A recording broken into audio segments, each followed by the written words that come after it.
Um espectador grita, atraindo olhares horrorizados para um semáforo e um veículo que se aproxima. Um enorme caminhão acelera pela rua enquanto alguém se pergunta se o motorista está dormindo. Uma multidão de transeuntes grita em pânico, convencidos de que uma jovem será atropelada. Com uma batida forte, o pé descalço é plantado no asfalto, seu dono reconhece a presença do caminhão. As pessoas se dispersam aterrorizadas enquanto o veículo gigantesco ataca a jovem paralisada. Um homem forte está na frente dela, considerando o caminhão um rival adequado. A garota aterrorizada solta um pequeno grito, seu rosto é uma máscara de puro medo. Dentro da cabine, o motorista está caído sobre o volante, babando e completamente inconsciente. Cerrando o punho, o karateca tranquiliza a garota com total confiança. Ele diz a ele para acreditar no karatê enquanto dá um soco devastador na grade do caminhão. A imensa força do impacto faz seu corpo mutilado voar para trás no ar. Uma linha plana de eletrocardiograma aparece sobre seu rosto encharcado de sangue e gritando, sinalizando sua morte. Seu espírito flutua no vazio enquanto uma voz suave o incentiva a acordar, com um rosnado baixo. O homem se levanta de um pedaço de grama macia, olhando para uma paisagem surreal de ilhas flutuantes, imaginando onde ele está. Os pés graciosos de uma mulher de sandálias pousam suavemente na grama à sua frente. Uma linda deusa chamada Glen se apresenta, confirmando que chegou ao seu reino. Ele explica que o levará para outro mundo, um Isekai. Enquanto ele fala, este mundo é governado pela magia. Ele escuta com uma expressão sombria. Sua mão aperta enquanto ele lamenta seu fracasso. Ao perceber que perdeu para um caminhão de 4 toneladas, ele inicia uma autópsia mental, considerando estratégias alternativas como atacar o motor ou as rodas. Absorvido, ele conclui que deveria ter nocauteado o motorista, ignorando completamente a deusa. Ele engasga quando um pensamento externo interrompe seu monólogo tático. Saindo de seu devaneio, ele agarra a deusa exigindo saber quem ela é. Ela explica que nesse reino espiritual seus pensamentos íntimos são audíveis para ela. Sua atenção muda novamente enquanto ele examina a figura dela, observando sua forma impressionante. A deusa se orgulha de ter praticado boxe na academia ultimamente. Impaciente, ele diz para ela esquecer isso e ouvir o que ele tem a dizer. Ele pede esclarecimentos, confirmando que seu destino é um mundo de fantasia de espadas e feitiçaria. Com absoluta intensidade, ele faz a pergunta crucial: existirão monstros naquele mundo? Glen sorri, confirmando que haverá monstros de todas as formas e tamanhos. Uma aura sombria e poderosa irrompe do homem enquanto ele processa esta nova informação. Ele percebe que lutar contra monstros é o atalho mais direto para dominar seu karatê. Ele reflete sobre sua vida dedicada ao karatê pouco ortodoxo e de contato total contra adversários selvagens. A deusa observa sua motivação repentina e intensa com um sorriso conhecedor. Ele declara que este outro mundo é um campo de testes que os deuses lhe concederam. Glen explica que transmigradores como ele deveriam receber uma habilidade de armadilha. O homem pergunta que tipo de arte marcial poderia ser uma habilidade de trapaça. Ela explica que é um poder que desafia as leis físicas, permitindo-lhe extrair energia de outra dimensão com um gesto teatral. Pergunte se a oferta não parece interessante. Com uma expressão completamente séria, ele diz sem rodeios que não, obrigado. Deixando-a atordoada, ele salta declarando que seu único desejo é perseguir sozinho seu potencial no karatê. Um raio de luz desce do céu, marcando sua saída do reino divino.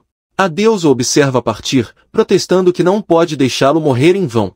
Em outro lugar, uma poderosa entidade invisível se pergunta com desdém quem enviou esse idiota até ele. A visão do homem fica embaçada quando ele é instantaneamente transportado para o novo mundo.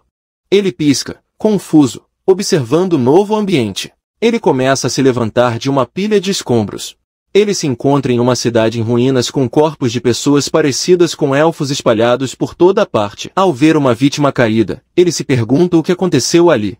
Ele vê um elfo ferido gemendo nos destroços.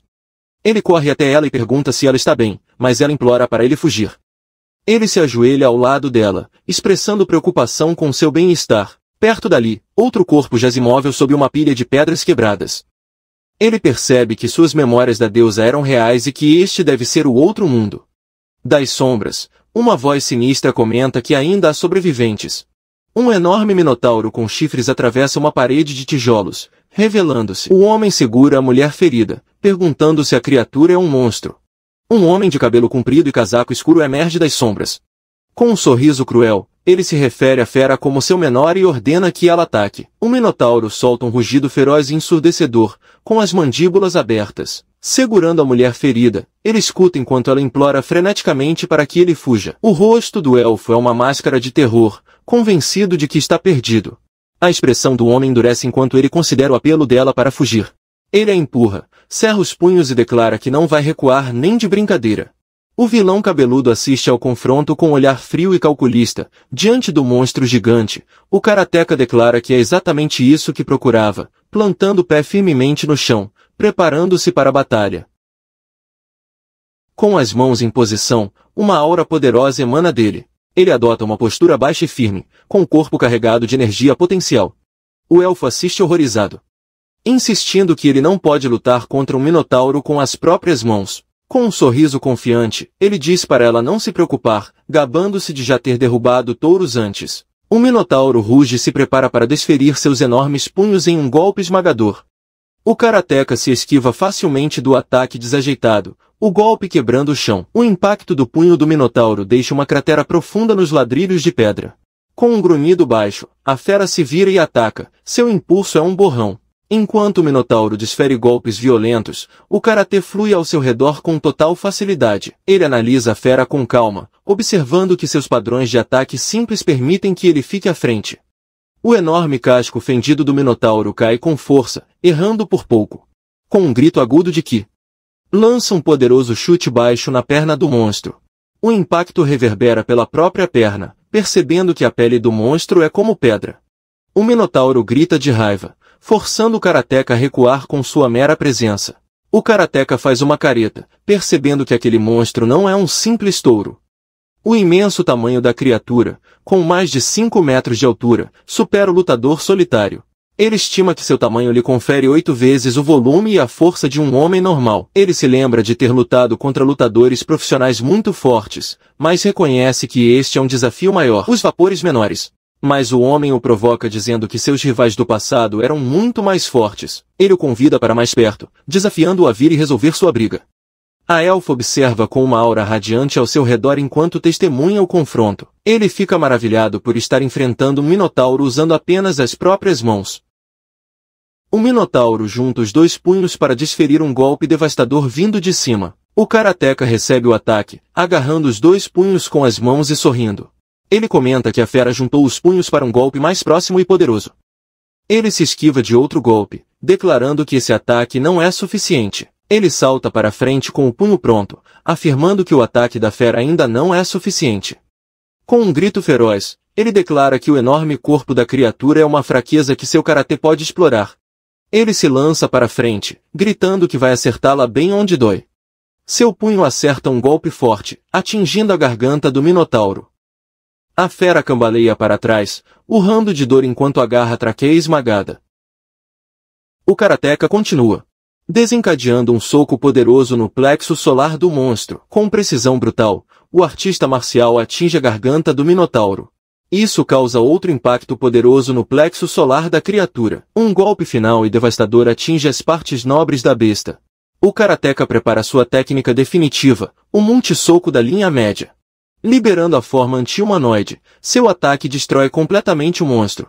A elfa observadora, Vilma, sussurra surpresa com a incrível exibição.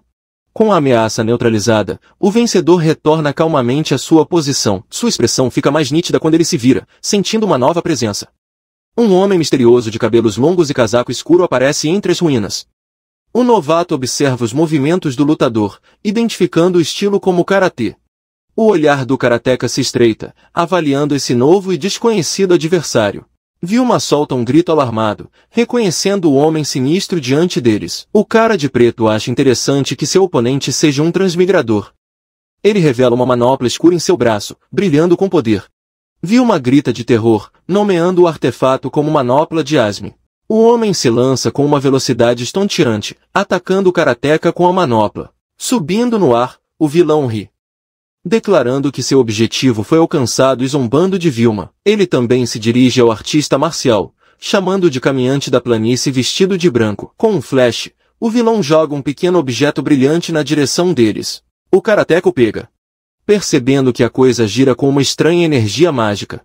Vilma observa os vilões fugirem, com o rosto uma máscara de preocupação. O artista marcial permanece firme, processando o encontro caótico. Somente entre as ruínas sua jornada neste novo mundo realmente começou. Mais tarde, sua mente repete a batalha com o Minotauro e o Mago de Túnica Negra. Considere todos os oponentes poderosos que agora devem estar esperando por ele. A imagem do bruxo sinistro usando a manopla domina seus pensamentos. Ele se lembra da expressão de choque e medo no rosto de Vilma. A partir de agora, ele está aterrorizado e animado com o desafio. De volta logo em seguida, o homem permanece sozinho no corredor destruído. É claro que esse cara não é um cliente comum. Uma voz o chama e ele se vira, assustado. Vilma se aproxima cautelosamente, perguntando se ele é um cavaleiro deste castelo. Ele fica nervoso, sem saber explicar, e simplesmente responde, não. Com um banho estrondoso, um par de portas pesadas explode de repente. Um guerreiro mais velho, de barba branca, irrompe, chamando urgentemente pela princesa. Ele para, com a mão na espada, deixando escapar um gemido de dor. Sua expressão se transforma em horror quando ele observa a cena devastadora diante dele. Ele declara a situação terrível ao ver o salão em ruínas e os corpos caídos dos guardas. Frenético, ele se pergunta sobre o paradeiro de alguém chamado Javid. Seu olhar finalmente pousa no karateca, parado ao lado da princesa elfa Vilma. As mãos de Vilma estão entrelaçadas nervosamente, sua postura revelando sua profunda preocupação. O rosto do guerreiro se contorce de raiva ao identificar o homem como seu alvo. Ele avança, rugindo para o cara se afastar de Sua Alteza.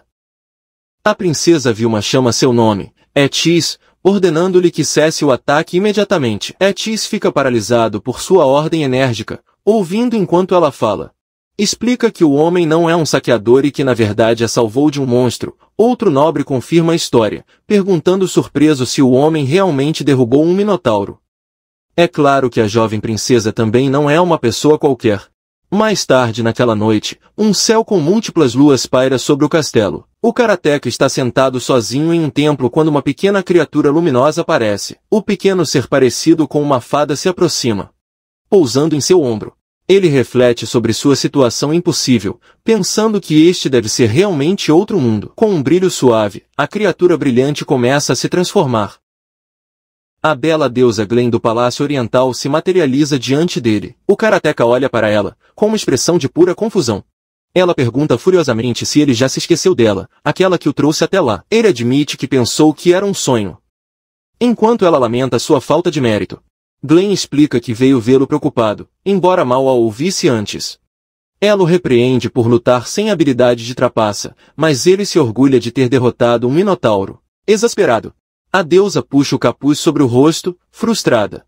A expressão do karateca fica séria quando uma questão crucial vem à mente. Ele pergunta à deusa por que foi convocado para aquele mundo em primeiro lugar. Ela admite que não tem certeza, já que não há nenhum Lorde Demônio para derrotar.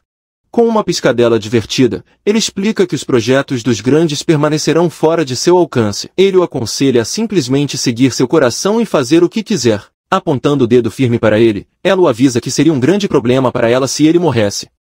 O karateca reflete que, não importa o mundo, promotores poderosos sempre quebram as regras. Um par de botas elegantes aparece em cena enquanto uma voz suave anuncia sua chegada. A princesa Vilma está diante do karateca, tendo-o encontrado nos degraus do templo iluminado pela lua. Ela timidamente expressa sua profunda gratidão por suas ações heróicas durante a batalha anterior. Olhando em volta, Vilma pergunta se ele estava conversando com alguém, assustando o homem.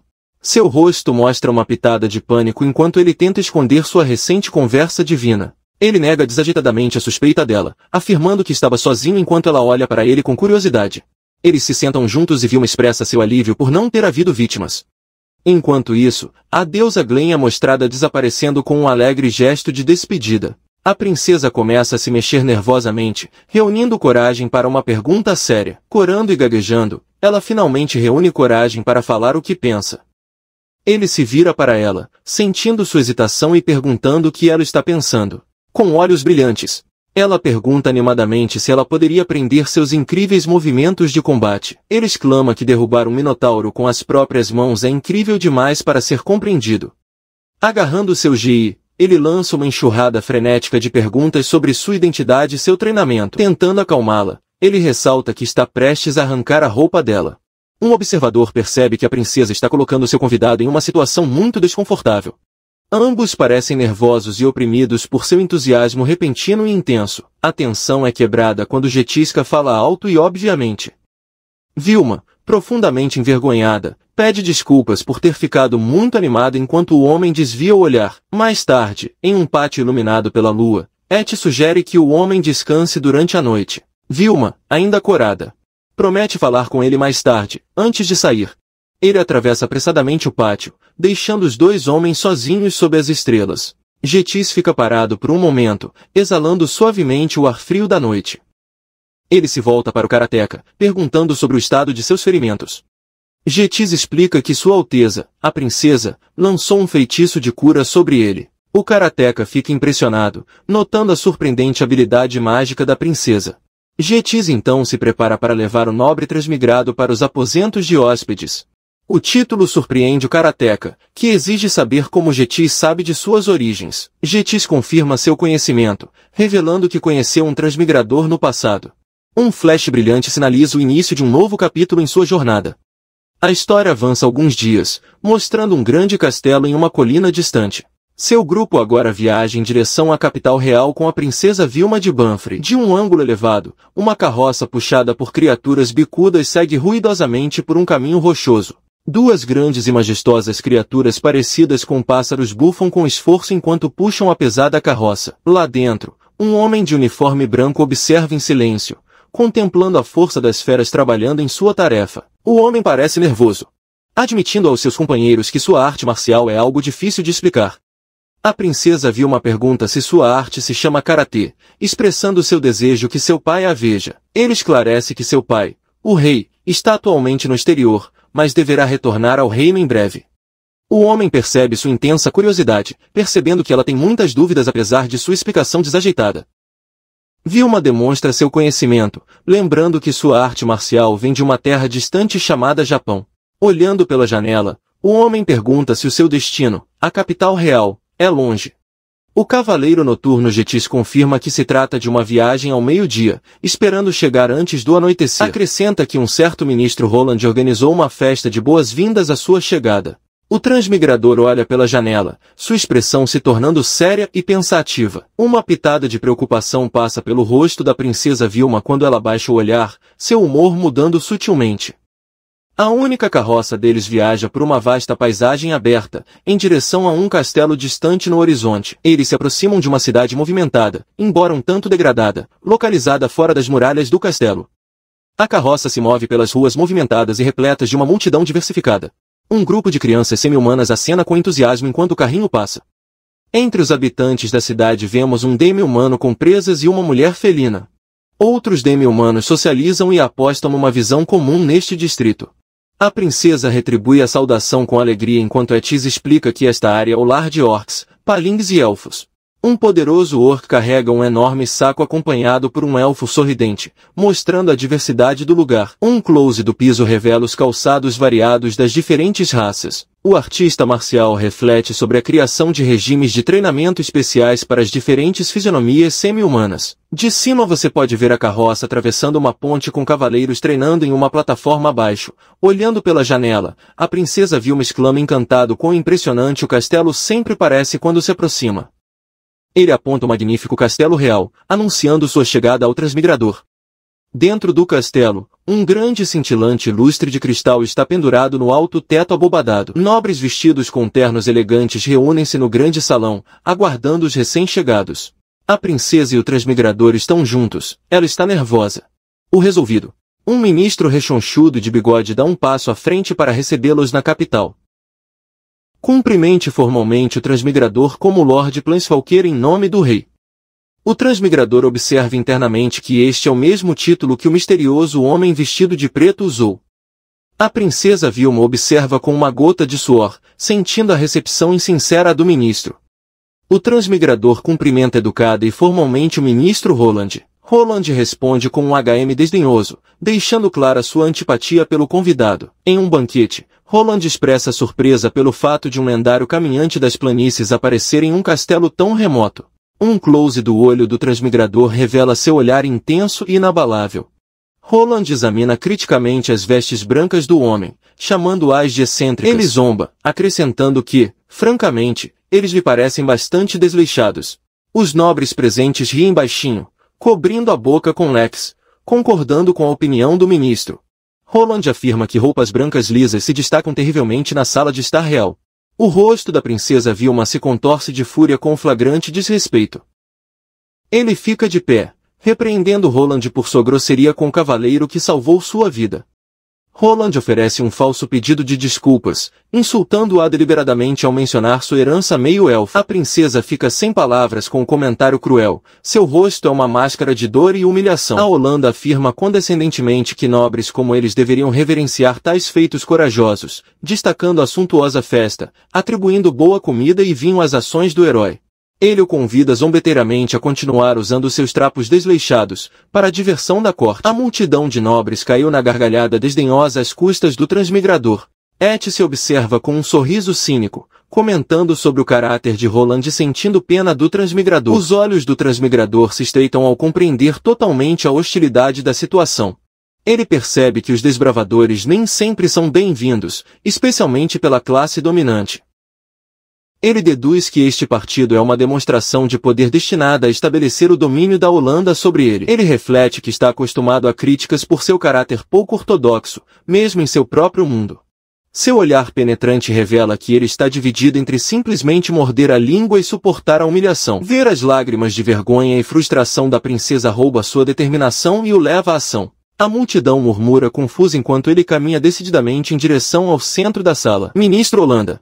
Perplexo, ele exige saber o que o transmigrador está fazendo. O homem se ajoelha em uma posição poderosa, seu corpo irradiando energia intensa.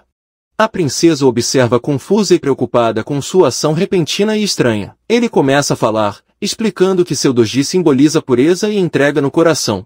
Ele continua dizendo que eles também são chamados de mantos da morte quando alguém está totalmente dedicado à batalha. A Holanda fica momentaneamente atordoada e sem palavras com esta declaração solene e surpreendente. O homem coloca o punho firmemente no chão polido à sua frente.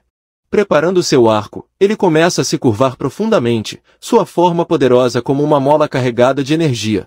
Ele explica que para um karateca, esta postura é a forma mais elevada de respeito para com o oponente.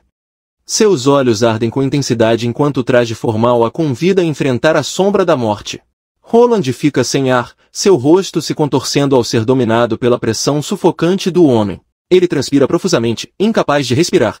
Percebendo que se trata de muito mais do que uma simples reverência, o homem esclarece que esta reverência é um juramento, mas não de humildade para com a Holanda. Ele faz uma declaração de intenções arrepiante, afirmando que está preparado para morrer lutando contra todos os presentes. Roland cerra os dentes, recuperando a compostura com um grunhido de esforço. Ele o desafia, perguntando se seu karatê é a habilidade de armadilha que ele usou para matar o Minur. O transmigrador se eleva ligeiramente de sua inclinação, negando veementemente que seja algo disso. Um nobre na multidão reconhece com espanto que isto é o autêntico karatê. Etis observa com uma compreensão sombria e talvez com uma pitada de respeito no rosto. Vilma ouve cativada enquanto ele explica que dominar os limites do próprio corpo é o seu caminho. Um sorriso malicioso se espalha pelo rosto de Roland ao ver uma nova oportunidade de humilhá-lo. Diz ao transmigrador que, nesse caso, ele não terá problemas em demonstrar seu karatê. Roland ruge uma ordem estrondosa para que seu campeão Bergun seja trazido ao salão. Um grupo de cavaleiros fortemente armados com grandes escudos marcha para dentro da sala. Uma enorme bota blindada atinge o chão com um estrondo alto e ameaçador. Vilma grita que a armação não é justa, colocando as mãos na boca de horror. Um cavaleiro colossal de armadura completa está acima do transmigrador ajoelhado, um verdadeiro gigante de aço. Holanda zomba, resumindo com segurança que seu campeão, Vergem, pode matar um minotauro com um único golpe. O transmigrador levanta-se de seu arco, sua expressão é uma máscara de determinação sombria.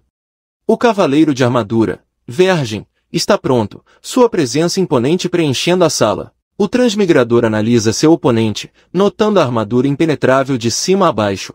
Observe os detalhes do capacete blindado e da espada curta, pesada e robusta. Você vê que até as juntas são cobertas por uma forte armadura de aço, sem lacunas literais. Ele enfrenta o cavaleiro, que completa sua defesa com um gigantesco escudo de torre esmaltado. O transmigrador entende que Aulando escolheu este oponente do tipo fortaleza especificamente para contrariar seu estilo desarmado. Roland o tenta se levantar, perguntando se ele está tão assustado que nem se mexe. O transmigrador simplesmente diz, bom trabalho, reconhecendo a astúcia da armadilha. Vilma confronta Roland com raiva da multidão, dizendo-lhe para parar com a farsa imediatamente. Roland a dispensa, respondendo que lutar com as próprias mãos é o estilo escolhido pelo homem. Ele acrescenta com uma careta que os guerreiros nem sempre escolhem seus oponentes. Outros nobres questionam Sangetis, perguntando por que ele permite que ocorra uma luta tão desigual. Getis observa com um sorriso calculista, curioso para ver como será o confronto. O transmigrador se levanta com tanta força que as costas de seu soldado se rasgam em um rasgo seco. Vilma observa Sokka enquanto seu protetor se prepara para enfrentar o aparentemente impossível inimigo blindado. Com seu GI rasgado, o karateka combina com um saco de iscas, deixando o nobre insultado atordoado. O rosto do nobre se distorce de raiva, lembrando de que ele pertence à elite nobre. O karateka rejeita qualquer rancor que Olan tenha contra os transmigradores. Suas palavras enquadram a noite silenciosa. Ele declara que tais sentimentos pessoais não significam absolutamente nada para ele. Seu torso musculoso está exposto. Ele aceita de bom grado todas as lutas de qualquer desafiante. A multidão de nobres murmura identificando-o como Lorde Transmigrador enquanto ele toma posição. Ele oferece um olhar de pura confiança, dizendo ao parceiro para não se preocupar. A princesa Vilma cora, sua fé no caráter reafirmada por sua determinação de aço. O rosto de Roland se transforma em uma máscara de ódio. Ordenando que Vergem matasse o homem. Ele exige que o cavaleiro acabe com seu oponente com gentileza para que ele nunca mais se levante. Vergem aceita o pedido com 6. Enquanto o karatê pousa a mão em seu escudo, ele mantém sua postura, confirmando sua suspeita de que o cavaleiro é extremamente habilidoso. Apesar da forte proteção, os movimentos do oponente são surpreendentemente fluidos e eficientes. Observe que o cavaleiro não depende de uma postura excessivamente ampla, sinal de um guerreiro experiente. Bergen reconhece seu oponente desarmado como um lutador muito habilidoso. O cavaleiro bate no chão com o pé forte, iniciando oficialmente o duelo. Com uma velocidade impossível, o cavaleiro avança em um movimento confuso. Os olhos do karateka se arregalam, surpreso com a velocidade do guerreiro blindado. A princípio ele pensa que é uma simples cobrança, uma tentativa direta de dominá-lo. Num instante, seu instinto de combate lhe diz que este não é um fardo comum. Ele cerra os dentes, preparando-se para o impacto do ataque. O cavaleiro colide com ele com uma investida de escudo devastadora. O impacto ressoa por toda a sala. O karatê voa para trás, grunhindo com a força bruta do golpe. Ele absorve o impulso, caindo de pé enquanto o cavaleiro mantém sua posição. Deslizando até parar, ele enrola o corpo para se recuperar do ataque. O escudo do cavaleiro agora mostra um leve recuo em forma de peixe na troca. Um flash marca o ponto de impacto onde o karatê contra-atacou mesmo enquanto se defendia.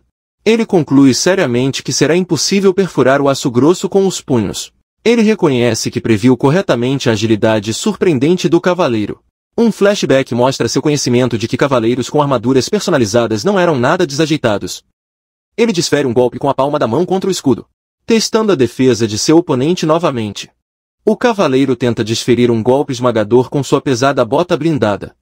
O karatê se esquiva, lançando um chute forte que atinge a gruta de metal. Ele se agacha, enganchando o pé descalço atrás do tornozelo blindado do cavaleiro. Sua expressão é de absoluta concentração enquanto executa sua manobra. A varredura da perna se conecta com um ban sólido, desequilibrando o cavaleiro. Seu pé descalço faz contato, tornando-se o fulcro para a queda do cavaleiro. Os olhos do cavaleiro se arregalam por trás do capacete quando ele começa a cair. Com um grunhido de esforço, o karateka enfia o ombro no meio do corpo do cavaleiro. Seu rosto é uma máscara de determinação feroz enquanto ele finaliza a queda. A força combinada da viagem e da carga do ombro envia o gigante blindado ao chão. O cavaleiro solta um suspiro estrangulado ao cair no chão. Os espectadores gritam e se afastam quando o colosso de metal atinge o chão com estrondo.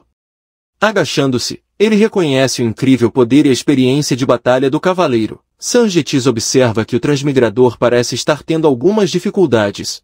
O nobre barbado fica de pé sobre o karatê agachado, avaliando a situação. Ele oferece sua ajuda, chamando seu convidado de Lorde Transmigrator. Karate solta uma pequena risada confiante, rejeitando a oferta de ajuda. Ele analisa seu rival, um guerreiro desarmado mas com uma defesa impenetrável. Com um olhar de forte determinação, ele promete não deixar a luta terminar em impasse. O capítulo começa com o cavaleiro Bergen se reunindo para enfrentar novamente seu oponente. O karateka sorri, perguntando brincando se seu amigo Bergen consegue acompanhá-lo. De repente ele foge do cavaleiro, avançando em direção à multidão de nobres aterrorizados. Tanto o cavaleiro quanto Sanjitis ficam surpresos com sua retirada inesperada no meio da multidão. Os nobres aterrorizados gritam e se dispersam enquanto o karatê avança diretamente em direção a eles com um salto poderoso e cai diretamente em uma longa mesa de banquete causando caos de porcelana fina. Alimentos e bebidas voam em uma explosão de bagunça. A multidão se dispersa ainda mais, seus gritos ecoando enquanto ele examina a sala. Uma ideia se forma em sua mente e ele decide seguir seu novo plano pouco ortodoxo. Ele se lança da mesa, saltando em direção a um nobre encolhido numa varanda. O cavaleiro Bergun fica completamente desorientado com o súbito desaparecimento de seu oponente. Ele olha em volta, virando a cabeça dentro do capacete, tentando localizá-lo. Seus olhos ardem de raiva enquanto ele procura desesperadamente, rugindo pela localização de seu rival. Karate, após encontrar um projétil, lança um lotus rolante com uma força incrível. Ele atinge diretamente o capacete do cavaleiro com um ban retumbante. O capacete do cavaleiro está amassado e ele solta gritos abafados de confusão. O golpe impressionante o deixa cambaleando e desorientado com o impacto. O artista marcial usa o cavaleiro atordoado como plataforma de lançamento, impulsionando-se no ar. Ele se eleva acima dos espectadores, estendendo o braço em direção ao teto. Sua mão se fecha em torno da corrente grossa e pesada do enorme lustre. Pendurado pela corrente, ele olha para o cavaleiro, preparando seu próximo movimento. O cavaleiro olha entre dor e fúria, chamando-o de infeliz. Com um sorriso confiante, Karate promete verificar se o cavaleiro consegue se levantar depois disso e balança o corpo, usando seu impulso para arrancar o lustre do suporte. O rosto de Roland se contorce de horror absoluto com a destruição iminente.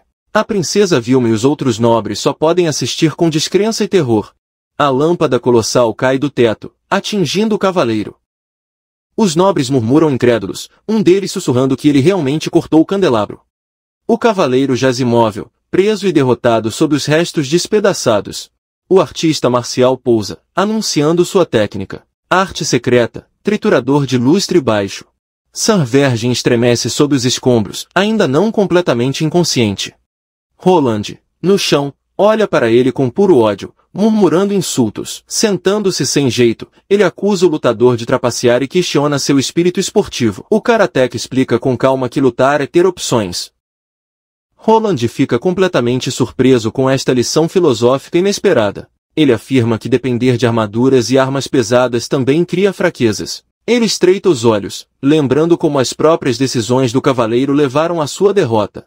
Ele declara que ao usar seu corpo como arma, suas opções são ilimitadas. A princesa Vilma reconhece esta filosofia como outra parte da lógica do karatê. Roland descarta isso como uma lógica falha de alguém incapaz de vencer de frente. Enfurecido, Vilma salta para enfrentar o ministro desrespeitoso. Ele se move rapidamente, agarrando-o antes que ele continue seu discurso retórico. Ele o repreende por seu comportamento antidesportivo após perder uma luta injusta. A mão dela se agarra ao pescoço dele enquanto ela o coloca em seu lugar. Enquanto sufoca, Roland cospe insultos sobre o estilo rude do lutador. O karatê observa a cena com uma expressão fria e distante.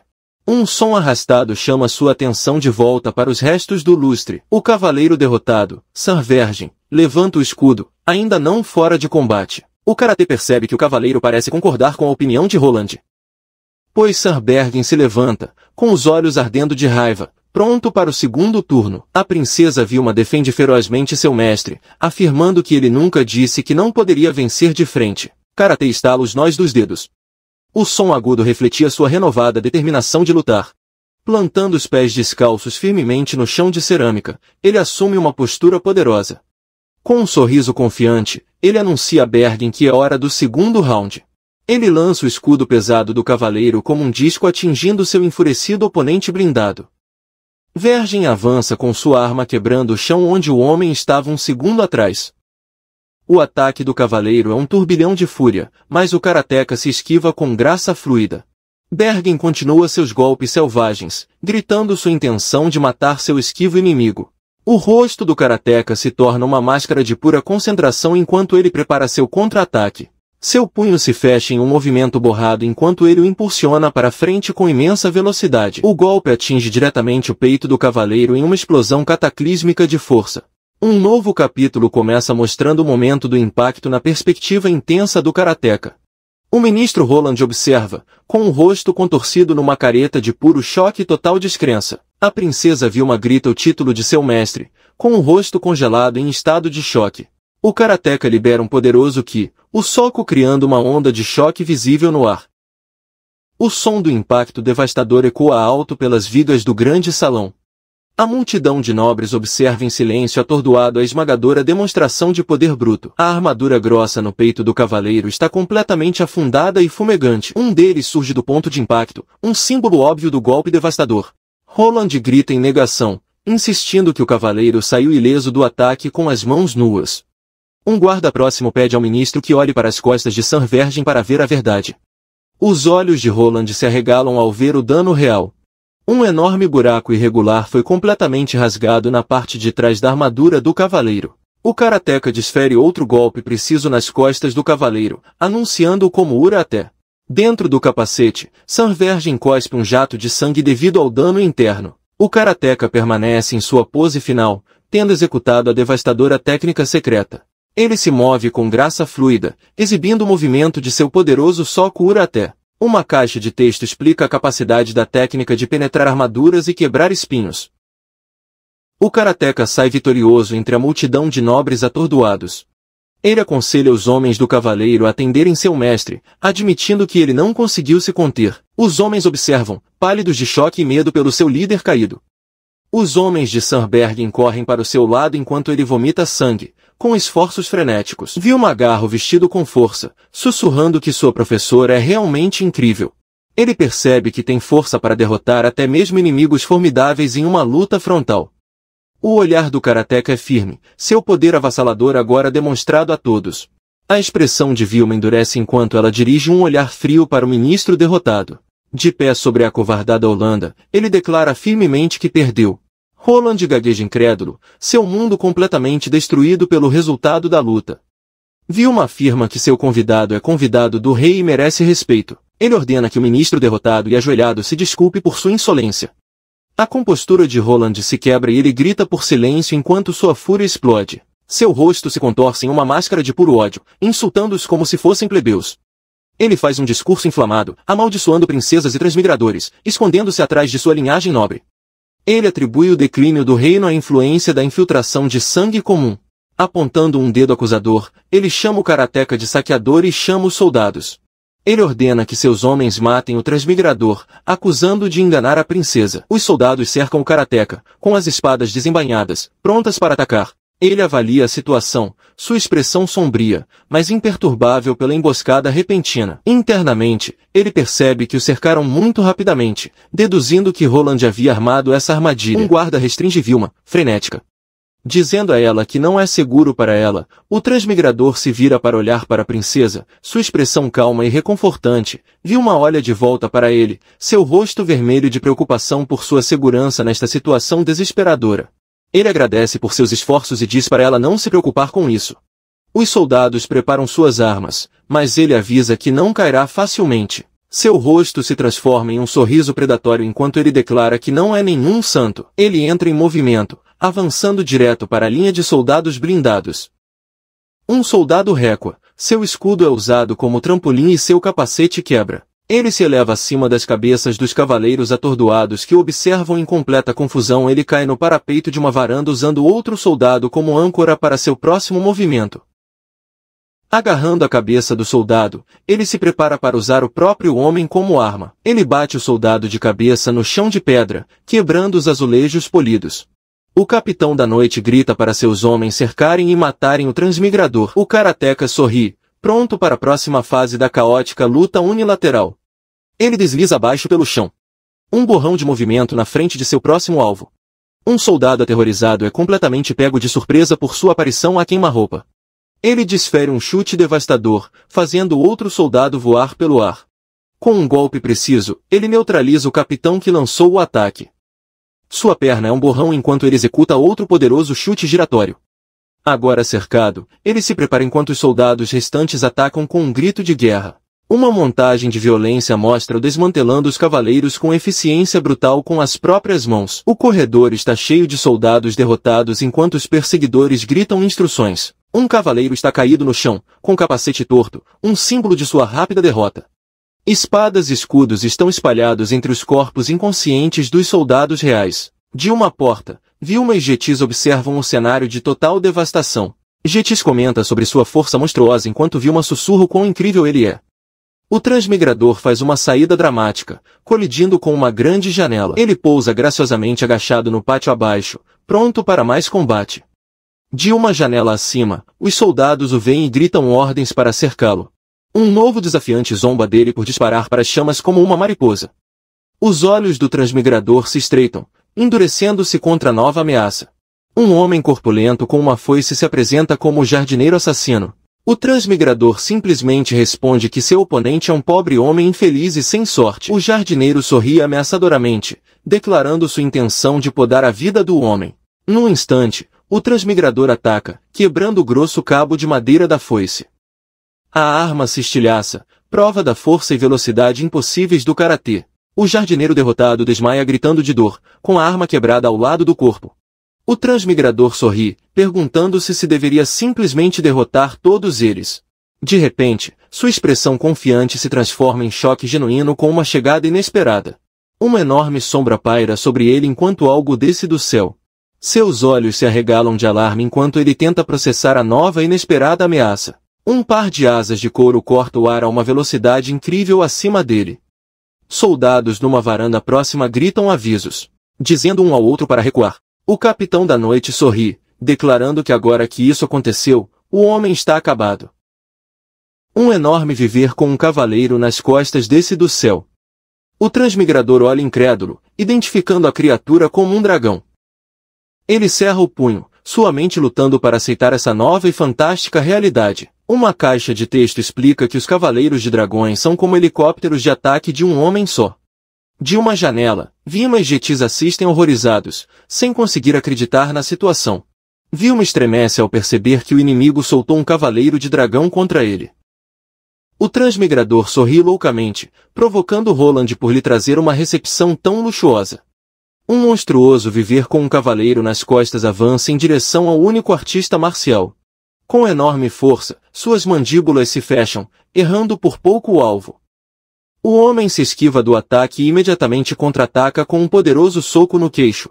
Ele rosna com esforço, torcendo o corpo para evitar outro golpe perigoso da fera. Uma flecha passa assobiando por sua cabeça forçando-o a se agachar contra o chão. O projétil roça seu rosto, um borrão de movimento letal acima de sua cabeça. O cavaleiro calmamente prepara outra flecha para seu arco pronto para o próximo tiro. Ele se joga para o lado quando uma segunda flecha atinge o chão exatamente onde ele estava. Uma flecha fica presa na grama alta. Sinal de perigo constante. Sentando-se, ele grunhe com o esforço do ataque coordenado e implacável. A viver bate suas asas poderosas, girando no céu para outro ataque mortal. Reconheça a natureza verdadeiramente assustadora de sua ofensiva combinada aérea e de longo alcance. Sua mente analisa suas táticas. O cavaleiro fornece cobertura de atirador entre os ataques do viver. No momento em que ele consegue recuperar o equilíbrio, eles já recuaram para o céu. Conclui que, sem dúvida, são um inimigo formidável e desafiador. Os olhos da fera brilham ameaçadores enquanto ela solta um rosnado baixo e gutural. De uma janela quebrada, uma jovem observa a batalha com profunda preocupação. Seu rosto se contorce em uma máscara de puro terror enquanto ele grita um aviso. Desperte para o maior ouvido transmigratório do perigo iminente vindo de cima. O Veeban libera uma enorme explosão de fogo que envolve o solo em chamas. Elevando-se alto, o viver contempla o inferno fumegante que acabou de criar. A jovem e um homem barbudo só conseguem assistir horrorizados pela janela. Através das planícies em chamas, a jovem grita o nome do Deus transmigrado em desespero. Entre as brasas fumegantes, vapor e fumaça sobem da terra arrasada. Ele emerge das chamas, rindo que a fera cospe fogo. Com suas roupas em farrapos, ele se maravilha com a incrível criatura diante dele. Reflita sobre o desafio único do combate contra um oponente voador. Ele se lembra de ter sonhado dezenas de vezes sobre lutar contra um monstro gigante. Inúmeras estratégias passaram por sua mente, mas ele nunca esperou usá-las. Com um sorriso feroz, ele declara que finalmente chegou a hora de colocar suas teorias à prova. Possui técnicas antiaéreas criadas na teoria, mas nunca postas em prática. A Viver bate suas asas de couro, girando ameaçadoramente no céu acima dela. Uma sombra cai sobre seus olhos enquanto sua concentração se torna absoluta e inabalável. Uma expressão de determinação de aço cruza seu rosto enquanto ele se prepara para a próxima fase. Saint-Roland chega com seus guardas, ofegante pelo esforço da corrida. Um guarda pergunta a Saint-Roland se eles finalmente acertaram o alvo. Um guarda segura Saint-Roland, suave e nervoso, pedindo-lhe que mantenha calma. O guarda aponta para ele, com cicatrizes, mas milagrosamente vivo após o sopro de fogo. Roland sorri grotescamente, confiante de que é apenas uma questão de tempo. Ele amaldiçoa o vil transmigrador por lhe causar tantos problemas. O transmigrador desafia seu oponente a morrer e ir embora. O cavaleiro fica chocado, imaginando como ele evitou o ataque combinado infalível. O Viver rosna, achando impossível acreditar que o homem sobreviveu. O cavaleiro grita que desta vez o alcançará, desencadeando outro ataque de fogo. Os olhos do transmigrador se arregalam, sua concentração é absoluta enquanto ele se prepara para contra-atacar. Um lampejo de determinação inabalável e de aço brilha em seu olhar. Ele junta as mãos, preparando-se para executar uma poderosa técnica de bloqueio. Ele libera sua técnica, Mabashi-uke, criando um redemoinho defensivo. A torrente de fogo não é bloqueada, mas desviada pela sua poderosa defesa. O cavaleiro fica surpreso ao descobrir que a técnica secreta pode até desviar o fogo informe. O transmigrador sorri, confiante na capacidade de sua arte de desviar qualquer ataque. Frustrado, o cavaleiro estala a língua e lança um projétil afiado em retaliação. Ele vira seu corpo, esquivando-se sem esforço da lâmina com movimento mínimo. Seus olhos brilham intensamente quando ele declara que pode ver através dos movimentos de seu oponente. O cavaleiro observa incrédulo enquanto seu próximo ataque é frustrado mais uma vez. Com um leve movimento, ele torce o tronco, deixando o ataque passar intacto. O cavaleiro rosna de frustração, exclamando com a incrível habilidade evasiva do homem. Ele se esquiva de outro ataque poderoso da enorme fera. Um observador comenta a estratégia do cavaleiro, atacando um adversário em fuga. Mas esquivar-se ao menor movimento anula as previsões do cavaleiro. O observador entende que esta defesa pouco convencional abre a porta para um contra-ataque. Os olhos do cavaleiro se arregalam de alarme ao perceber seu erro fatal. O transmigrador é lançado no ar, subindo em direção ao seu inimigo aéreo. Atinge o cavaleiro com um golpe poderoso, fazendo-o voar da montaria. O cavaleiro cai do assento, indefeso no ar. O artista marcial cai com um baque surdo nas costas da fera. O Viver solta um grito de dor enquanto cerra o punho, pronto para agir. Seu torso musculoso e carbonizado emana uma imagem de poder bruto e selvagem. Ele explica que voar, por sua própria natureza, é um processo delicado. Ele agarra a junta da asa e quebra, impedindo a criatura de voar. Ele torce o corpo da fera, garantindo que ela fique completamente desequilibrada e incapaz de se recuperar. Esta poderosa chave para sua missão é a sua resposta definitiva contra um oponente voador. Os homens de Roland entram em pânico, sentindo que algo está terrivelmente errado com o Viver. Um guarda aterrorizado grita para todos correrem enquanto a besta começa a cair enquanto eles despencam em direção à terra. Ele se prepara para um golpe mortal certo. Ele executa sua técnica definitiva, a derrubada devastadora de Arbar Viver. O impacto envia Roland e seus homens para o caos. O chão racha e os homens gritam quando Viver cai. Atordoado e coberto de poeira, Roland solta um gemido fraco e patético. Ele se empurra através dos destroços. Ainda desorientado pelo impacto, ele olha para cima e se encontra bem sob a enorme mandíbula do Viver morto. Ele geme de terror absoluto, tendo perdido o controle da bexiga de medo. O vencedor agarra a terra, o poder bruto da batalha ainda flui através dele. Ele se levanta dos escombros, virando as costas para a câmera para encarar os soldados aterrorizados. Os soldados restantes só podem observar, pálidos de choque e medo. Seus olhos brilham com uma luz selvagem enquanto ele olha para seus novos oponentes. Ele joga a cabeça para trás e ruge um desafio, perguntando quem será o próximo. Ele zomba da hesitação deles, perguntando se eles já terminaram de lutar. Seu rosto se transforma em um sorriso predatório quando ele decide tomar a iniciativa. Ele declara que se eles não vierem até ele, ele irá até eles. Uma voz poderosa corta a tensão, ordenando que já basta. Uma mão é levantada e a ordem para parar interrompe seu ataque furioso.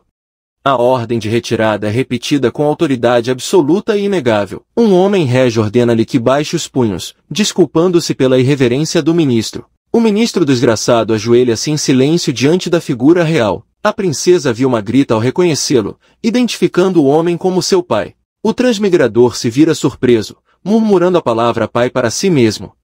O rei olha para ele com um sorriso conhecedor, reconhecendo seu grito de surpresa.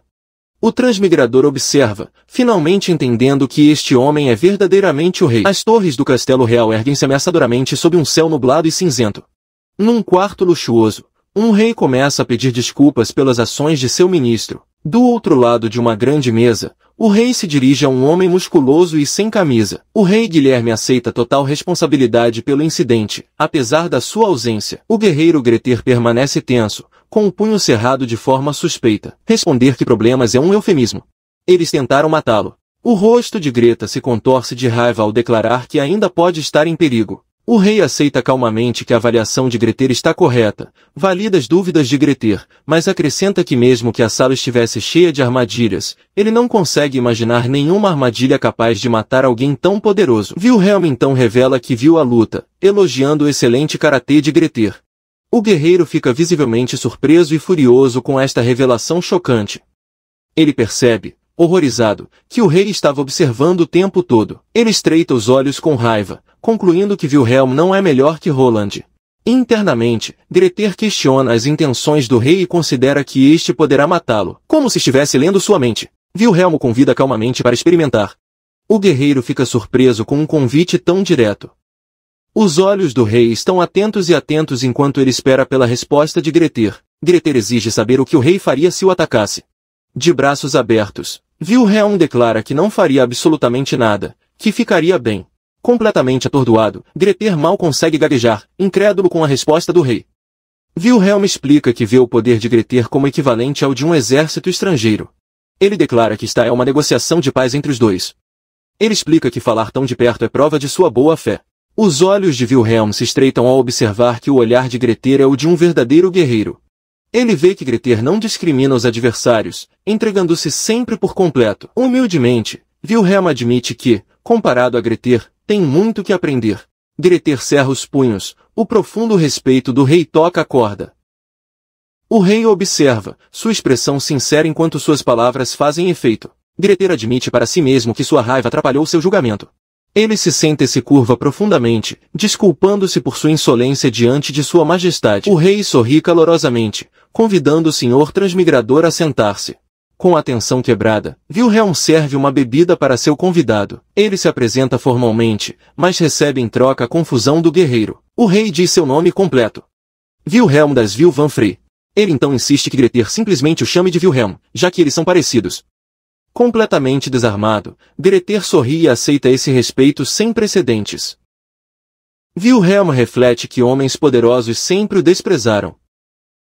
Ele fica maravilhado com o fato de Grettir manter sua majestade sem qualquer condescendência. O rei conclui que esta é a presença de um reino. Wilhelm reconhece que não há necessidade de jogos políticos com um homem assim. Grettir levanta a taça, admitindo a derrota para Wilhelm. Ele esclarece que esta é sua primeira derrota desde que veio a este mundo. Os dois homens tomam uma bebida e a nova aliança é forjada no respeito mútuo. A luz do sol banha um grande castelo, anunciando um novo dia, em uma fazenda isolada. Grettir explica que ele ficará como convidado de Wilhelm enquanto ele lava o rosto em um poço. Finalmente conseguindo se acalmar, ele aprecia o ar puro, pronto para se dedicar ao treinamento. A princesa Vilma parece alegre, cumprimentando-o como se fosse um professor. Grettir olha pelo canto do olho, com um leve gesto de exasperação. Vilma fica orgulhosa, de braços cruzados, sabendo que é um problema bem-vindo. Ele responde à sua saudação rápida, chamando a princesa Vilma. Ele, brincando, pede que ela pare de chamá-lo de professor, perguntando-se de onde ele tirou isso. Ela o ignora, apresentando um pacote dobrado e implorando para que ele experimente. Ele reconhece seu doji rasgado da última luta e fica chocado. Vilma explica com orgulho que mandou restaurá-lo por um alfaiate, lembrando de cada detalhe. Grettir fica visivelmente comovida com seu presente atencioso. Ela o incentiva a experimentar, certa de que será do tamanho certo. Ele coloca o GI restaurado, fecha o punho e aprova o ajuste. Ele declara que é um doji perfeito, robusto e confortável, agradecendo sinceramente. Vilma junta as mãos, encantada com o quão bem ficou nela. Então ele percebe que ela também está usando um impecável karatê branco. Quando ele pergunta por quê, ela orgulhosamente declara que é porque é sua aluna. A intenção é negar. Mas ela insiste que apenas observará o treinamento dele. Ele suspira em resignação com a insistência dela. Vilma e sua empregada sentam-se respeitosamente para assistir seu treino. Ele olha pensativamente para longe, lembrando-se de sua recente conversa com seu pai. Num flashback, Wilhelm explica a história da Grande Guerra Hierática. Grettir escuta atentamente enquanto o rei menciona a luta contra o Lorde Demônio. Wilhelm revela que foram necessários caminhantes da planície com habilidades de armadilha para vencer a guerra. Ele explica que o verdadeiro problema veio depois. Grettir pede que ele esclareça seu significado. Guilherme detalha o contrato social do reino, quebrado pela vitória dos forasteiros. Ele pergunta o resultado a Grettir, e Grettir assume corretamente que a classe dominante perdeu prestígio. Guilherme confirma que o povo via os estrangeiros como heróis e o poder do reino vacilou. Agora ele explica que os transmigradores personificavam o terror, indivíduos poderosos que poderiam colocar a sociedade em perigo. Sumano aprieta la copa. A pressão demonstra a sua convicção. Ele insiste que não se trata apenas de os nobres perderem a sua posição, a integridade do mundo está em jogo. Grettir e Wilhelm continuam sua conversa profunda do outro lado da mesa. Grettir afirma firmemente que não tem intenção de causar tal caos. Wilhelm olha para ele, aparentemente acreditando nele, mas ainda em dúvida. Ele aceita que Greta provavelmente não causará nenhum problema, mas se pergunta se alguém com o poder de virar o mundo de cabeça para baixo poderia realmente permanecer. Grettir ouve as preocupações filosóficas do rei. Sua expressão é séria. Wilhelm se interrompe, desculpando-se pelo discurso. Seus olhos se aguçam quando ele decide voltar ao ponto principal. Ele pergunta diretamente a Grettir quais são seus planos neste mundo. Grettir permanece pensativa, começando a formular sua resposta. Lembre-se de que a deusa Glen não tinha certeza do seu propósito. Ele raciocina que os caminhantes anteriores foram enviados para lutar contra o Lorde Demônio, deixando sem um propósito claro. De repente, ele engasga ao receber uma epifania. Seu karatê é fantástico. Em um flashback, ele treina Vilma, que parece confusa com sua afirmação. O rosto de Vilma se ilumina de pura admiração pela arte de seu mestre. Ela se maravilha com a ideia de enfrentar adversários desarmados, acreditando apenas em si mesmo. Seus olhos brilham ao declarar que o karatê é realmente incrível. Grettir fica um pouco surpresa com seus elogios sinceros. De volta ao presente, ele sorri, dissipando suas próprias dúvidas. Reafirme o seu caminho, Wood, o caminho das artes marciais que transcende mundos. Ele repete sua crença fundamental de permanecer fiel ao próprio caminho. Vilma, cheia de energia, declara que também quer derrubar um minotauro com as próprias mãos. Uma declaração simples e poderosa define todo o seu ser. Karatê é tudo o que tenho. O professor medita que só deve fazer o que puder, nem mais, nem menos. Uma narrativa explica que a princesa Vilma levou seus companheiros para um passeio pela cidade-castelo de Banfrey. Vilma cora de alegria enquanto segura uma maçã recém-colhida nas mãos. Os vendedores do mercado cumprimentam calorosamente a princesa, oferecendo-lhe algumas de suas suculentas maçãs. Uma garotinha alegre corre até Vilma, pedindo que ela brinque novamente com eles em breve. Uma multidão de habitantes da cidade se reúne em torno da princesa, felizes em vê-la entre eles. O companheiro mais velho do professor comenta sua surpreendente e imensa popularidade junto ao povo. Outro observador nota que a princesa sorri para todos os seus súditos de maneira justa e equitativa. Com os braços cruzados, o professor admite para si mesmo que se sente confortável perto de Vilma. Sua mente vagueia, imaginando o que teria acontecido com ela se ela tivesse nascido homem. Olhando para as ruas da cidade, ela conclui que sua situação atual é melhor para ela. A guerreira mais velha lamenta que, se fosse homem, estaria envolvida numa batalha pela sucessão. A princesa Vilma sorri e se despede alegremente de seus adorados súditos. Ele se junta ao grupo, desculpando-se por permanecer com a multidão entusiasmada. Um menino travesso corre por trás com um sorriso travesso no rosto. Ele descaradamente levanta a parte de trás da saia dela, deixando-a completamente corada. A professora e Vilma compartilham um momento de constrangimento mútuo com a brincadeira. Outro menino grita com o primeiro, repreendendo-o por sua ação inadequada em relação à princesa. O guerreiro mais velho pigarreia, quebrando a tensão estranha do momento. Expressa sua posição pessoal a permitir que a princesa ande tão livremente. O grupo continua sua caminhada, entrando em um beco mais escuro e isolado. Vê-se o rosto furioso de um comerciante, gritando para alguém não deixá-lo vê-lo novamente. O guerreiro reforça a ameaça do comerciante enquanto Vilma observa preocupada. O grupo para, presenciando uma cena de abuso no final do beco. Um comerciante grande e brutal paira ameaçadoramente sobre um menino pequeno e esfarrapado de Pablin. O menino, um Pablin, insiste desafiadoramente que não é culpa dele que não tenha havido carga suficiente. O comerciante se recusa a acreditar nele. Acusando de roubo por causa de sua raça, o menino rende os dentes gritando que não roubou nada. O comerciante se inclina sobre ele levantando a mão para bater nele. Um chute cruel atinge diretamente o abdômen do menino, fazendo-o cair. Vilma e sua professora ficam boquiabertas, horrorizadas com a violência brutal. O comerciante fica ao lado da criança caída, pronto para continuar seu ataque. Os olhos do menino estão cheios de um ódio ardente e desafiador contra seu agressor. A professora reconhece a intenção assassina do homem, entendendo a gravidade da situação. Enfurecido com o olhar desafiador do menino, o comerciante questiona sua audácia. O jovem Pablin está ajoelhado nas pedras do calçamento, com o rosto escondido por uma capa surrada. O comerciante pega um pesado porrete de madeira, preparado para desferir um golpe fatal. Princesa Vilma dá um passo à frente. Sua voz soava com autoridade quando ele ordenou que ela parasse. O comerciante se assusta com seu aparecimento repentino, reconhecendo surpreso a princesa. Ele tenta justificar suas ações, alegando que o rapaz tentou enganá-lo. Ele culpa com raiva a contabilidade do menino e declara que todos os Pablins são ladrões. O garoto cerra os dentes furiosamente, amaldiçoando o preconceito do homem. Vilma se ajoelha, tentando acalmar o jovem ferido e enfurecido.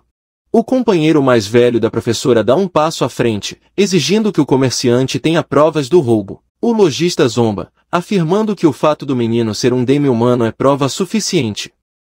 Vilma o confronta diretamente, com a voz firme ao afirmar que a raça dele não é prova de culpa. O comerciante estremece, intimidado pelo olhar autoritário e inabalável da princesa. A professora sugere que eles possam resolver o assunto na corte real, se necessário. Ele e seu companheiro mais velho assistem com expressões sombrias e implacáveis. O olhar de Vilma é penetrante e focado, sua autoridade irradia dela. O comerciante transpira, claramente inquieto com a ideia de enfrentar um processo oficial. Ele late que já está farto e manda o menino simplesmente carregar a mercadoria. O homem brutal se afasta, desaparecendo em um arco escuro. Como insulto final, ele cospe a palavra demi-humano baixinho. O professor e seus companheiros observam o comerciante se afastar, com expressões sombrias. Dissipado o perigo imediato, Vilma se aproxima do menino, perguntando se ele está bem. Estende uma mão gentil e amorosa para confortá-lo ou ajudá-lo a se levantar. O menino afasta a mão com violência, dizendo-lhe para cuidar da própria vida. Vilma fica em silêncio, gaguejando que estava apenas tentando ajudá-lo. O menino exige que se ele realmente quiser ajudar, deixe todos em sua cidade viverem dentro dos muros da cidade. Vilma solta um leve e, diante de sua demanda inesperada e amarga, o menino se levanta, olhando para ela com profundo ressentimento. Ela comenta com amargura como deve ser agradável para ela morar no castelo. Ele a acusa de não ser diferente dos outros, apesar de seu status privilegiado. Ele declara que sua simpatia não mudará nada. Ao se virar para sair, ele diz a ela para salvar todos eles e realmente sente muito pela situação. A companheira da professora reconhece nos olhos do menino o olhar de alguém com uma raiva assassina e impotente. O professor permanece em silêncio, com uma expressão perturbada enquanto processa o encontro. Ele reflete que o desamparo do menino é igual ao seu próprio karatê. Ele conclui que a autoridade de uma única pessoa não pode mudar o mundo ou acabar com o seu sofrimento. A princesa e o mundo em que ela vive continuam a lutar contra esta contradição fundamental. O professor está visivelmente afetado pelas duras realidades que acaba de testemunhar. Vilma pede desculpas por ter visto o lado tão sombrio de seu mundo. De repente ele dá uma volta tentando quebrar o clima sombrio com uma alegria forçada. Seu companheiro mais velho observa sua tentativa de aliviar o clima. Vilma sorri, perguntando ao professor se ele está com fome e sugerindo que procurem comida. A professora aceita e ela o orienta com alegria. Eles andam pelas ruas movimentadas da cidade em busca de um lugar para comer. Uma placa de madeira com as letras "Seri" pendurada em correntes do lado de fora de um prédio. Vilma aponta animadamente para o estabelecimento, declarando que deveriam comer ali. Lá dentro, os clientes permanecem em silêncio. Ao reconhecer a princesa em sua humilde taberna, ela declara alegremente que o friadeiro de lá é ótimo. Seu parceiro pergunta como ele conhece um lugar tão comum. De repente, um grupo de soldados blindados, a guarda do rei, marcha para dentro da taverna. O imponente líder da guarda é revelado. Vestido com uma armadura ornamentada, o companheiro de Vilma os reconhece como guardas do rei, surpreso.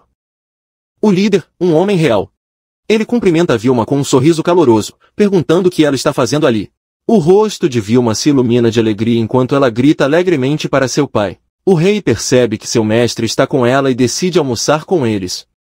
Ele ignora as preocupações de seu assistente, elogiando o excelente freadeir da taverna. O assistente observa com uma expressão de cansaço resignado. O companheiro do rei pergunta novamente a Vilma como ela conhece a comida local. Uma panela escaldante com grandes bolos de carne temperada chega à sua mesa.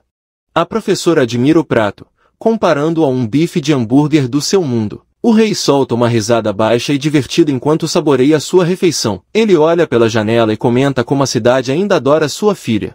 O professor, porém, sente uma pontada de culpa, como se tivesse feito algo errado com Vilma. O rei começa a explicar que se casou com a mãe de Vilma para se reconciliar com os demi-humanos. Ele afirma com tristeza que a grande guerra hierática arruinou esse esforço político por causa da guerra. Ele explica que teve que levar Vilma para um castelo remoto para mantê-la segura.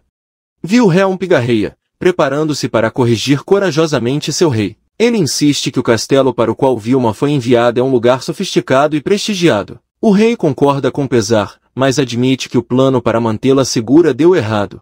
O karateca pergunta ao rei se eles deveriam contar ao convidado sobre o desafio de Asmafal. O rei explica que o castelo guardava um objeto sagrado com imenso poder mágico. Um saqueador apareceu em busca da manopla, colocando a princesa em perigo mortal. Os olhos do karateca se arregalam enquanto ele se pergunta se este é o evento que ele lembra.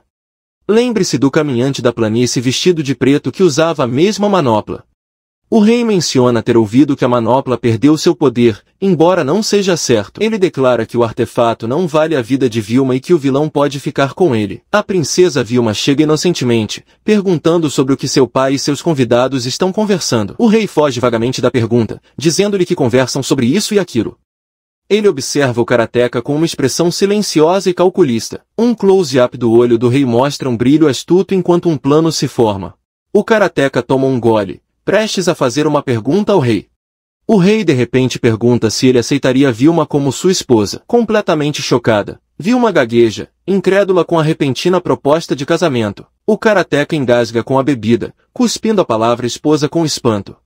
Ele mal consegue processar a pergunta, sua mente girando com a palavra esposa. Vilma, corada até as orelhas, tenta ajudar o karatê sufocado. O rei explica que esta união resolveria os problemas políticos e o deixaria mais tranquilo. O perplexo karatê agita freneticamente as mãos, insistindo que não poderia aceitar. Ele nega estar insatisfeito com a ideia, totalmente sobrecarregado. Ele gagueja que, por ainda estar em treinamento, não pode aceitar a proposta. Wilhelm, observando o caos, sorri maliciosamente, aproveitando o momento estranho. Vilma, em busca de uma fuga, lembra-se de algo importante. Ela aponta animadamente para a Torre do Triunfo e insiste em mostrá-la ao professor. Da rua você pode ver a enorme torre de aparência moderna ao longe. Ela se vira e sai correndo da taverna, ansiosa para deixar a situação para trás. O karateca é arrastado, ainda com uma expressão de absoluto espanto. Ele olha para baixo, com uma gota de suor no rosto enquanto puxam para fora. O rei ordena que seu assistente, Guilherme, o siga. Os olhos de Guilherme mostram seu aborrecimento com as intrigas do rei. Enquanto corre, ele pensa que seu rei é um rato nojento. O rei ri. Decidir deixar os jovens entregues à sua própria sorte. Mais tarde, na torre, Guilherme reclama que o rei está se divertindo demais. O rei insiste que está falando sério, mas Guilherme não acredita nele. Vilma aponta com entusiasmo a magnífica estrutura, dizendo ao professor para olhar. O karateca comenta a imensa altura da torre, ainda mais impressionante de perto. Vilma explica com orgulho que seu pai o construiu para comemorar sua vitória na guerra. Também foi construído como ponto de vigilância para proteger o reino de conflitos futuros. O karateca de repente percebe algo, virando abruptamente a cabeça para o lado.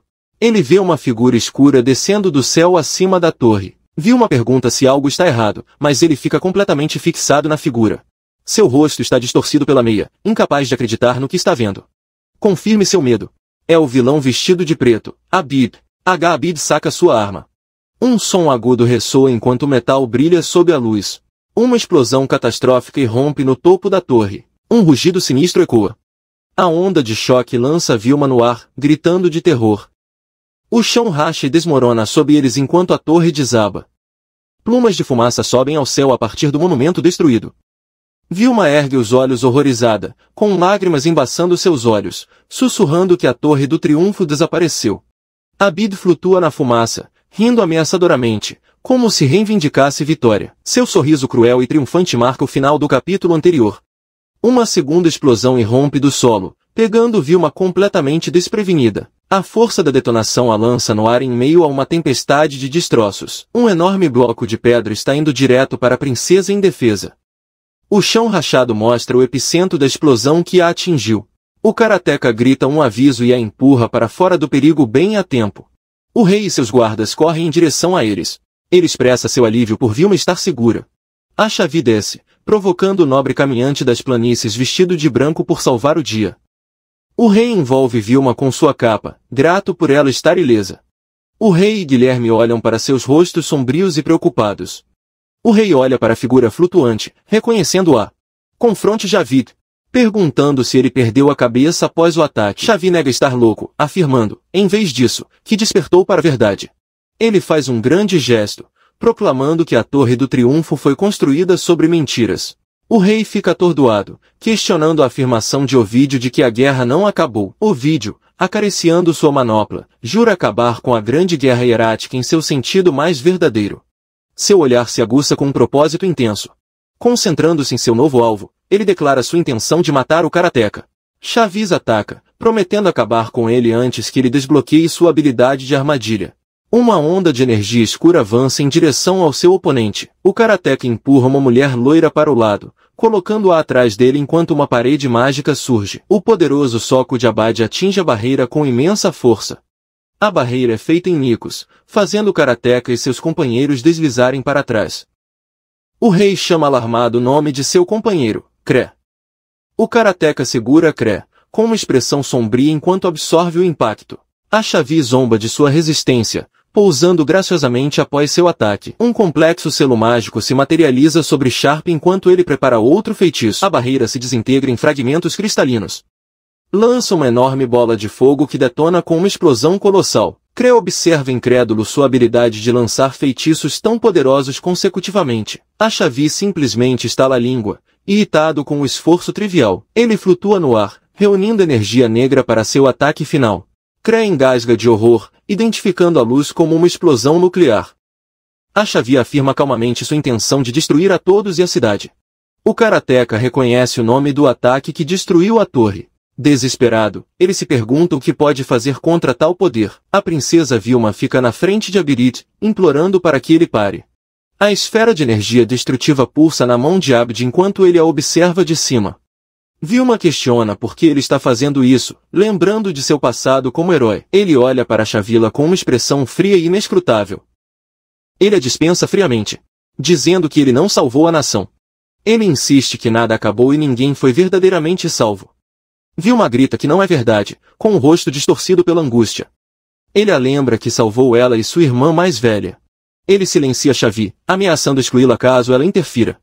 Guima olha para ele com os olhos arregalados, paralisado pelo ultimato. Um pé descalço atinge o chão, colocando-se entre Javed e a princesa aterrorizada. Os olhos de uma jovem se arregalam de puro terror diante da cena do crime. Por trás, um homem musculoso fica protetor diante dela e de uma criança pequena. O karateka ordena firmemente que seu inimigo pare, afirmando que seu negócio é com ele. Khabib, o antagonista de cabelos compridos, responde com um sorriso frio e desdenhoso. Insistindo em sua segurança, o artista marcial exorta seu oponente a não envolver cidadãos inocentes. Com os olhos ardendo de determinação, ele propõe que eles se movam para uma luta adequada, jurando não fugir. Uma risada baixa e condescendente escapa de HB, que parece divertido com o desafio. Sua diversão se torna maníaca quando ele aceita a dor, decidindo que deve enfrentar o destino. Erguendo a mão enérgica, Chaves aceita formalmente os termos do duelo. Ele dita a hora e o local da luta antes de teletransportar o karateka em um piscar de olhos. Agora, nas planícies desoladas, Ap promete mostrar aos heróis reunidos seu poder infinito. Com uma demonstração casual de força. Isso faz com que uma grande parte da paisagem exploda. A memória da torre que HB destruiu serve como um lembrete sombrio de seu poder. Desse ataque, Os corpos dos caídos ainda estão espalhados nas pedras quebradas. Uma jovem está entre os espectadores que assistem horrorizada à devastação que isso causou. O punho do karateka se fecha, os nós dos dedos brancos de determinação. Sua expressão endurece sua concentração absoluta enquanto ele se prepara para a batalha. A cena escurece afastando-se do presente tenso em uma sala silenciosa banhada pelo sol. As cortinas tremulam com a brisa de uma janela aberta. Um flashback revela o karateka em roupas modernas, sentado solenemente ao lado de uma cama de hospital. Seu eu mais jovem olha para baixo com uma expressão sombria, um gotejador próximo visível. Seu rosto se contorce em um grito silencioso, um retrato de uma dor profunda e avassaladora. A câmera foca em seu punho cerrado. Uma pulseira de contas no pulso. Ele gentilmente pega a mão frágil de um velho, provavelmente seu professor, na sua. Debruçado sobre a cama, suas costas mostram ao espectador uma postura de luto. O velho na cama oferece um sorriso fraco e gentil, sob o peso da dor, a pulseira em seu pulso se quebra e se espalha, seu rosto é uma máscara de resolução triste. Seus olhos se fecham com a perda. Finalmente quebrado, ele cai na beirada da cama, cobrindo o rosto com as mãos. De volta ao presente, seus olhos parecem sombrios, refletindo o peso de seu passado. Seu olhar é aguçado e focado, afastando-se das lembranças para assumir a tarefa. Já vestido com seu uniforme militar, ele se ajoelha em um quarto escuro, olhando para o céu enluarado. Ele reconhece que sua mente está confusa, distraída por lembranças. À medida que o duelo se aproxima, ele cerra os dentes, sabendo que a hora do combate ainda está por vir. Ele levanta o punho, questionando se seu karatê será suficiente para derrotar seu inimigo. Uma memória da deusa ressoa, sugerindo que uma habilidade de armadilha poderia lhe dar a vitória. Ele vira a cabeça, reconhecendo a súbita presença divina da deusa em seu quarto. Ela confirma o imenso poder de Achavi, explicando que sua habilidade permite magia instantânea e ilimitada. Um artefato luminoso em forma de anel aparece em sua mão, que ela lhe oferece. Advertindo que lutar desarmado é suicídio, ele implora que você aceite o poderoso objeto. O karateka cerra o punho, com uma expressão sombria, mas absolutamente resoluta. Seu rosto é uma máscara de determinação, por ter tomado uma decisão difícil. A deusa coloca o artefato brilhante em sua mão, que ele aceita. Ele reflete que sua vida já foi totalmente dedicada às artes marciais. Frustrada com sua determinação, a deusa bate a porta ao sair. Encostada na porta, ela lamenta saber que ele rejeitaria sua ajuda. Ela suspira exasperada, chamando de adulto por seu orgulho teimoso. Do lado de fora, o rei e sua comitiva esperam ao lado de uma grande carroça coberta. O rei se vira e pergunta ao senhor transmigrador se ele está pronto para partir. Sua carruagem inicia sua jornada, um pequeno ponto atravessando uma vasta planície desolada. Puxada por criaturas parecidas com grifos, a carruagem ornamentada acelera em direção ao encontro fatídico. Lá dentro, o rei e seu conselheiro falam gravemente sobre seu oponente, Lord Atar. A princesa Vilma diz à professora que Javed foi gentil e amoroso com ela quando ela era criança. Um flashback mostra Vat confortando docemente uma jovem Vilma sobre sua herança élfica. O karateka escuta atentamente enquanto a princesa lhe conta sua história com Av. Vilma confessa que quando conheceu a professora pela primeira vez tremeu de medo. Esse sentimento de desamparo era inaceitável. Ela precisava ser capaz de enfrentar Xavi sozinha. Suas mãos apertam o vestido com força enquanto ela se lembra de sua necessidade desesperada de encará-lo. O karateka entende isso agora. Percebendo que por isso buscou aprender sua arte, com olhos brilhantes, Vilma define o karatê como a coragem de enfrentar adversários desarmados para encontrar a verdade.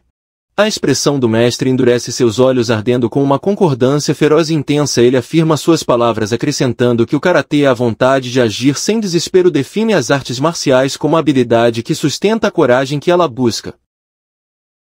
Colocando a mão em cima da dela, ele promete ensiná-la a maneira correta de usar os punhos. Após o duelo, Vilma olha para ele com o rosto vermelho de admiração e novas esperanças. Ela aceita com um gesto simples e decisivo, selando o pacto entre professora e aluna. Outro colega expressa suas dúvidas, questionando se o karatê pode realmente derrotar um inimigo tão poderoso. Quando a carruagem chega, o peso do combate iminente faz-se sentir no ar. Numa colina varrida pelo vento em frente a uma torre em ruínas, Xavier espera com os braços cruzados. Ele sorri condescendentemente, notando que seu oponente não fugiu, afinal. O karateka e seus companheiros saem da carruagem para enfrentar o adversário. O artista marcial se mantém firme, sua expressão sombria enquanto enfrenta Red. O barbudo Lord Atis declara que testemunhará o duelo, termo que já vida aceita zombeteiramente. O rosto do karateca está sombreado, seus olhos ardendo em absoluta concentração para a luta.